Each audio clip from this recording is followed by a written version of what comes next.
గురజాల పట్టణంలో శ్రీరాంపురం కారంపూడి రోడ్లో వేంచేసి ఉన్నటువంటి శ్రీ కనకదుర్గమ్మ అమ్మవారికి ఆషాఢ మాసం ఆదివారాన్ని పురస్కరించుకుని శ్రీ కనకదుర్గమ్మ అమ్మవారికి దేవాలయం అభివృద్ధి కమిటీ ఆధ్వర్యంలో బోనాల ఉత్సవాన్ని ఎంతో వైభవంగా ఏర్పాటు చేశారు.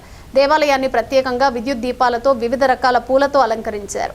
దేవాలయం ప్రాంగణం భక్తులతో కిటకిటలాడింది. ఆలయ పూజారి శంకర్ శాస్త్రి అమ్మవారిని వివిధ రకాల కూరగాయలతో శాకంబరిగా అలంకరించారు. ప్రత్యేకంగా అలంకరించిన భక్తుల దర్శనార్థం ఏర్పాటు చేశారు. అమ్మవారికి ప్రత్యేక పూజలు నిర్వహించారు.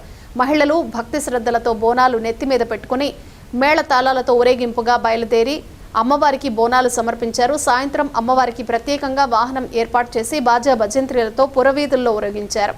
అనంతరం ఆలయ అభివృద్ధి కమిటీ ఆధ్వర్యంలో భక్తులకు అన్నప్రసాదాలు అందజేశారు. ఈ కార్యక్రమంలో భక్తులు అధిక సంఖ్యలో పాల్గొని అమ్మవారి తీర్థ ప్రసాదాలు స్వీకరించారు.